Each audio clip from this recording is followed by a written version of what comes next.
Le Maroc a décidé le 15 juin dernier d'alléger les mesures restrictives prises dans le cadre de la pandémie liée au coronavirus. Mais moins d'un mois plus tard, la situation sanitaire s'est considérablement dégradée avec une hausse des contaminations et des cas graves et un taux de reproduction de virus qui est repassé au-dessus de 1. Pour cause, les citoyens semblent ne plus respecter les mesures barrières, d'où les appels répétitifs des autorités à se conformer aux règles sanitaires édictées en ces circonstances particulières.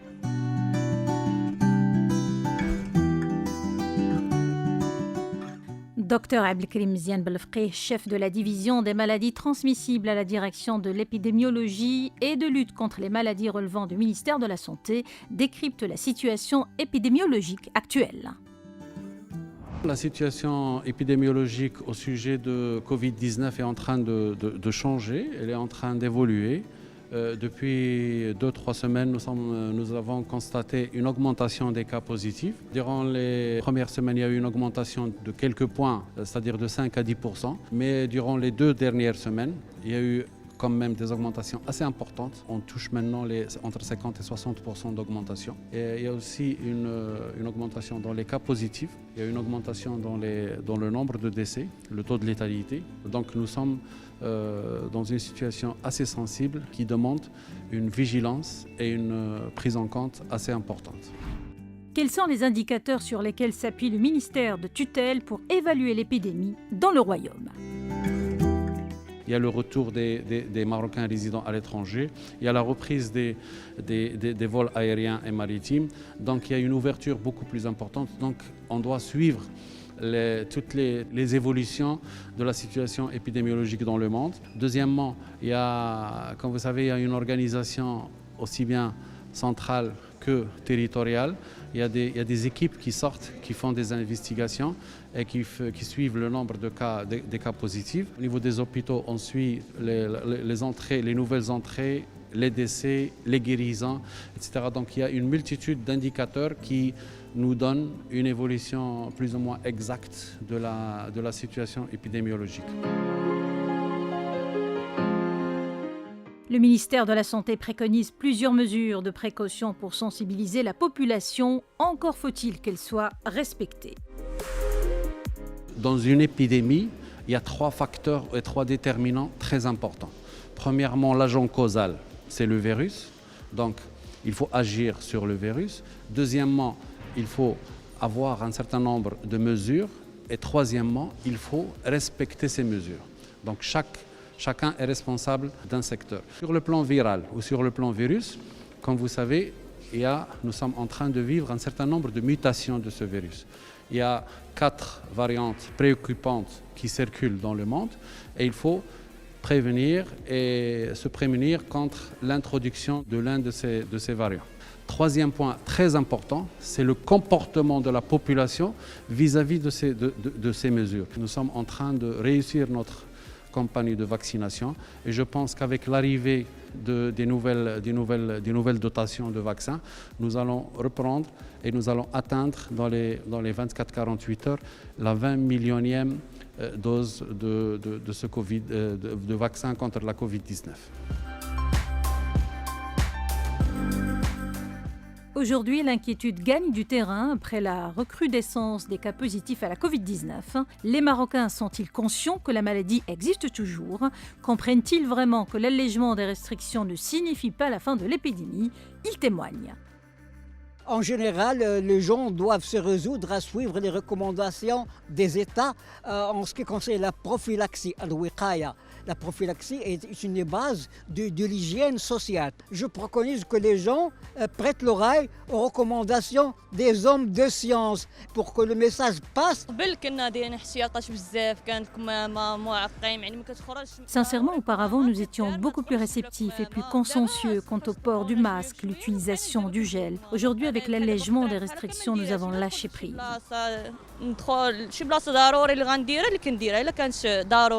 إذا كنا Si auparavant nous respections strictement les mesures barrières dans le port du masque, aujourd'hui nous devons mettre les bouchées doubles. Il faut absolument rester vigilant et réactif. La situation devient critique. On constate actuellement un relâchement total de la population.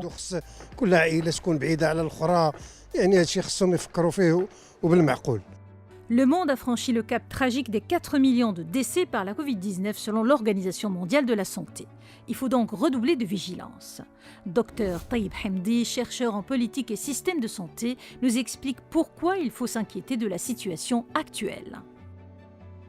Donc, c'est une situation épidémiologique qui est encore maîtrisée, mais qui inquiète de par la cinétique et la vitesse. Mais ce qui nous inquiète le plus, c'est surtout, premièrement, le comportement de la population. C'est un relâchement presque total, donc qui risque d'aggraver cette situation, qui risque d'accélérer la propagation du virus. Deuxièmement, on a un assouplissement, un allègement, une ouverture des frontières, donc on a plus de cas, on a plus de risques de voir des cas augmenter. Mais aussi, on a une population, une vaccination qui est très réussie, mais on n'a pas encore atteint l'immunité collective. Et on a des événements socio-religieux, l'Aïd al-Adha, les élections, la rentrée scolaire. Donc, on a beaucoup d'événements pour lesquels il faut prendre des précautions, pour lesquels il faut craindre que cette situation ne dégénère. Avec le rebond épidémique en Europe, accentué par la fête footballistique de l'Euro, le nombre de contaminations a augmenté de 10% sur tout le vieux continent, avec plusieurs foyers de contamination détectés. La Covid-19 souffle le chaud et le froid au gré du vent et des mutations. Au Maroc, le système de veille génomique a détecté de nombreux cas de variants mutants du SARS-CoV, dont 43 causés par le mutant Delta dans 4 régions du Maroc.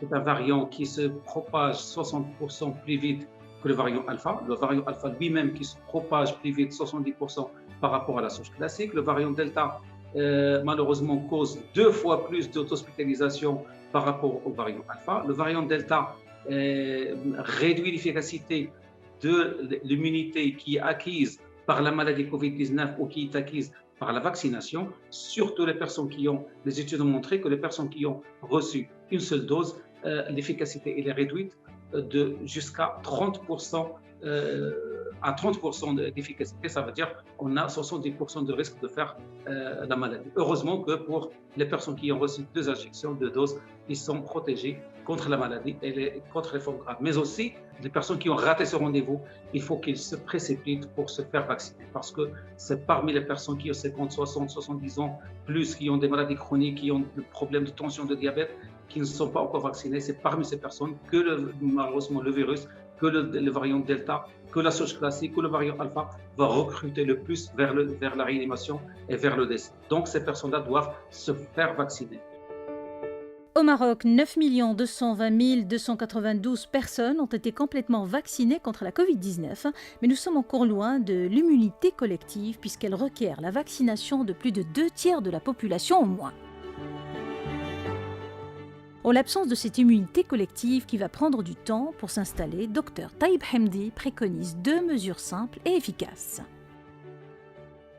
On a 2 options. Premièrement, il faut continuer à respecter les mesures barrières pour 2 raisons. Premièrement, pour se protéger et freiner la transmission du virus et la propagation du virus, mais aussi ça permet de freiner et de réduire le risque de mutation et l'émergence de nouveaux variants.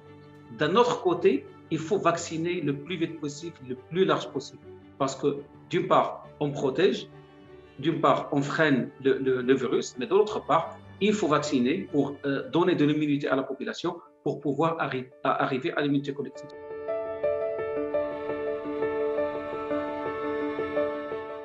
Qu'en est-il du variant Delta? Est-il dominant au Maroc? Le professeur Saïd Moutaoukil, membre du comité scientifique et technique national, répond à nos questions. Pour le variant Delta, il y a quelques cas qui ont été découverts au Maroc. On ne connaît pas très bien quelle est la proportion jusqu'au jour d'aujourd'hui de ce variant Delta au niveau du Maroc. Il va falloir attendre dans les semaines, dans les 10 jours, les résultats des séquençages des cas nouvellement infectés qui va nous montrer dans quelle proportion. Tout ce qu'on sait aujourd'hui, que c'est le variant alpha donc anglais qui est le plus prépondérant et que le variant Delta, pour l'instant, il est dans des proportions basses. Le virus va rester longtemps parmi nous. Et ce n'est pas pour autant qu'il va falloir alléger ou supprimer toutes les mesures de prévention, notamment les mesures d'hygiène. Et pendant le rite de l'Aïd el-Kibir, il faut respecter aussi les mesures préventives qui seront énoncées et rappelées par les autorités publiques. Pour le professeur Moutaoukil, la Covid-19 n'est pas prête de partir et il faut apprendre à vivre avec. Cependant, il insiste sur plusieurs points importants pour éviter le recours au durcissement des mesures.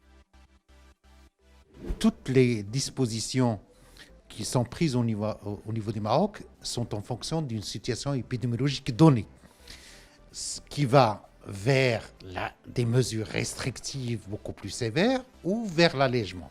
Et on a vu dans le mois passé que les cas devenaient de plus en plus rares et il y a eu des mesures d'allègement. Cependant, maintenant, on est avec des prémices d'une nouvelle vague.